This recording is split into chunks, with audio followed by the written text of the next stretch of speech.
सतयुग में आपका हार्दिक स्वागत है। मैं सतयुग की राजकुमारी आज आपके सामने हमारे स्वर्णिम राज्य की सुंदरता और अलौकिकता का सजीव चित्र प्रस्तुत करने जा रही हूँ। सतयुग, यह वह समय है जहाँ सुखों का अमृत धरती पर बरसता है। पहाड़ों की जड़ी बूटियों से होते हुए पवित्र नदियाँ राज्य में आती है। नदी का जल प्राकृतिक सुगंध से युक्त होता है। इन औषधीय गुणों से परिपूर्ण जल के सेवन करने मात्र से शरीर में ताजगी और ऊर्जा का संचार होता है। सतयुग में खजानों के भंडार असीमित हैं। सोने, चांदी और रत्नों की कोई कमी नहीं है। राजमहलों की दीवारें सोने की ईंटों से निर्मित होती हैं, जिनमें हीरे और मोती जड़े होते हैं। यह हीरे ही भिन्न भिन्न कलर के बल्ब का काम करते हैं। दीवारों में लगे विशेष प्रकार के धातु और हीरे रोशनी को रिफ्लेक्ट करती है, जिससे एक ही मोमबत्ती से सारा महल जगमगा जाता है। हमारे राज्य की प्रजा के महल भी चांदी से निर्मित होते हैं और सेवकों के महल संगमरमर के बने होते हैं। यहाँ हर दिशा में प्रेम और अहिंसा का वास है, और यह अहिंसा केवल शारीरिक स्तर तक सीमित नहीं, बल्कि मानसिक और आत्मिक स्तर पर भी है। हर जीव के प्रति करुणा और आदर का भाव हमारे राज्य के लोगों का आदर्श है। यहाँ के रिश्ते आत्मिक होते हैं। पति पत्नी के बीच का प्रेम रूहानी और पवित्र होता है। मुख के बोल का प्यार है। आत्मिक मिलन की मधुर दृष्टि में ही प्रेम अभिव्यक्ति होती है। यहाँ शारीरिक आकर्षण का कोई अस्तित्व नहीं है। बच्चे भी आत्मिक योग शक्ति से जन्म लेते हैं, इसलिए हर व्यक्ति शारीरिक और मानसिक रूप से पूर्ण स्वस्थ होते हैं। सतयुग में ना सजाओं वाला जेल, न गर्भ जेल है।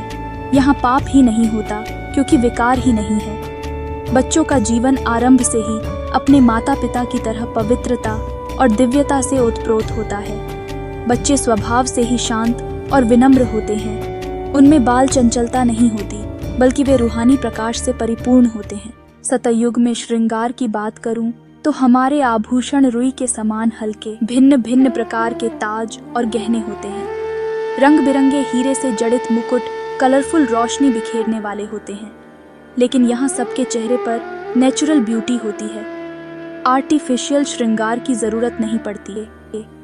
सतयुग के भोजन के बारे में बताऊं तो मुख्य आहार रसदार और स्वादिष्ट फल होते हैं। ये फल इतने पौष्टिक और तृप्ति करने वाले होते हैं कि उनके सेवन से न केवल शरीर बल्कि आत्मा भी पूर्ण रूप से संतुष्ट हो जाती है।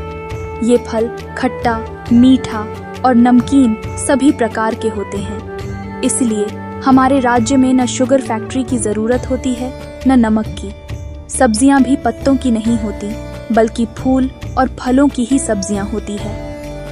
सतयुग में एक राज्य है, एक भाषा है, और हमारा राजा भी एक है।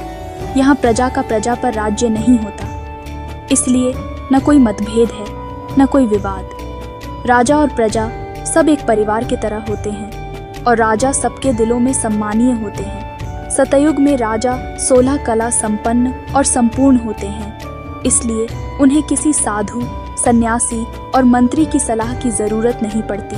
और सतयुग में कोई साधु, सन्यासी, मंत्री भी नहीं होते हैं। यहाँ हर किसी के चेहरे पर एक प्यारी मुस्कान खिली रहती है, क्योंकि हर मानव का हृदय निर्मल जल के समान पवित्र और आत्मिक संतुष्टि से भरा होता है। सतयुग में उठने का समय सवेरे जल्दी का ही होता है, लेकिन थके हुए नहीं होते, क्योंकि न हार्ड वर्क है, न बुद्धि का वर्क है, न कोई बोझ है। इसलिए जागना और सोना समान है। यहाँ टेप या अलार्म से नहीं उठते हैं, बल्कि नेचुरल पंछियों की आवाज के साथ से ही नींद खुल जाती है। शारीरिक स्वास्थ्य की बात करूं तो सतयुग में हर व्यक्ति ऊर्जा से भरा हुआ अपने शरीर में निरंतर एक अद्भुत स्फूर्ति महसूस करता है। आत्मा और शरीर दोनों पवित्र होने से अंग अंग में खुशबू होती है। सभी लोगों के अंग परफेक्ट होते हैं। कोई लूले लंगड़े टेढ़े बाके नहीं होते। अकाले मृत्यु जैसी कोई चीज का हमारे सतयुग में अस्तित्व नहीं है। शरीर छोड़ने तक शरीर युवा बना रहता है, कभी बुढ़ापा नहीं आता। जब हमारी आयु पूरी हो जाती, तब हम अपने शरीर को छोड़ने का निर्णय स्वयं लेते हैं। उस क्षण में भी कोई पीड़ा नहीं होती है, बल्कि एक वस्त्र बदलने जैसा अनुभव है। फिर हमारे यहाँ शरीर को बिजली मशीन पर रख देते हैं। हम लोग हड्डियां आदि नदी में नहीं डालते। शरीर से लगाव न होने के कारण न कोई दुख मनाते न कोई रोते हैं, क्योंकि यहाँ हर कोई नेचुरल आत्मिक स्वरूप में जीवन जीते हैं। अब सतयुग के मौसम के बारे में बताती हूँ।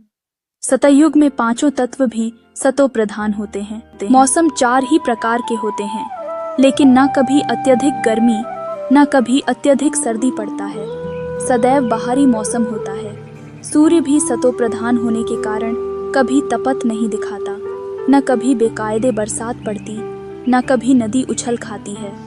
हमारे सतयुग में प्रकृति और जीवों के बीच एक अद्भुत सामंजस्य है। रंग बिरंगे पक्षियों की मधुर ताने ऐसी अनोखी होती हैं मानो कोई अदृश्य वाद्य यंत्र सृष्टि का सबसे सुंदर संगीत बजाता हो। इन सुरों को सुनकर मन में शांति और आनंद की लहरें उठ जाती हैं और हर पल एक उत्सव जैसा लगता है। सतयुग में यात्रा के साधन पुष्पक विमान हैं।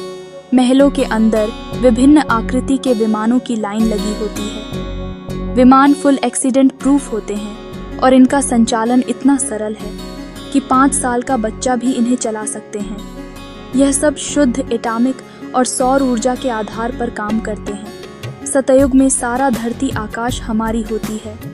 कोई विभाजन या सीमा नहीं होता हैं। सतयुग के कारोबार के बारे में बताती हूँ। यहाँ मुख्य रूप से कपड़ों के कारखाने, पुष्पक विमान के निर्माण, सोने, हीरे, मोती के आभूषणों के कारोबार होते हैं। मुद्रा के रूप में अशर्फियां चलती हैं। सबके पास अथाह धन है, इसलिए पैसा कमाने का कोई लोभ नहीं रहता। निमित्त मात्र वस्तुओं का लेन देन होता है। फैमिली सिस्टम होता है। प्रजा भी अपने शरीर निर्वाह से पद्म गुणा ज्यादा भरपूर होती है। इसलिए मैं ग्राहक हूँ, यह मालिक है। यह भाव नहीं रहता। स्नेह की लेन देन है। यहाँ हिसाब किताब की बड़े बड़े रजिस्टर नहीं है। सतयुग में हम किसी को दान देते नहीं। यहाँ कोई कंगाल नहीं होते, न कोई गरीब भिखारी होते हैं जिनको दान दे। जमीन भी ढेर होती है। जमीन का कोई भाव लगता ही नहीं। सभी के पास अपनी भूमि, गाय और संपत्ति होती है। अब सतयुग के पढ़ाई के बारे में बताती हूँ। सतयुग की पढ़ाई भी एक खेल खेल में पढ़ते हैं। राजधानी की नॉलेज की पढ़ाई है, लेकिन मुख्य सब्जेक्ट यहाँ की ड्राइंग है। यहाँ छोटे बड़े सब आर्टिस्ट हैं। यहाँ की हिस्ट्री भी संगीत और कविताओं में होती है। सीधी सीधी बोर करने वाली नहीं होती। हमारे राज्य में नाटकशालाएं काफी हैं, लेकिन सिनेमा नहीं है। सतयुग की यह कहानी केवल एक युग का वर्णन नहीं, बल्कि एक आदर्श समाज की तस्वीर है, जहां हर एक आत्मा पवित्र और सुखमय जीवन जीती है। सतयुग का यह राज्य केवल उन्हीं आत्माओं का स्वागत करता है जो पवित्रता और दिव्यता में संपूर्ण हो। आप भी इस युग के लिए अपना पुरुषार्थ करें, ताकि इस दिव्य समाज का हिस्सा बन सकें। हमने आपको सतयुग के बारे में संक्षेप में बताया है। आपके मन में और भी अनेक प्रश्न होंगे। उनके उत्तर देने के लिए मैं और कृष्णा सतयुग में आपका इंतजार कर रहे हैं।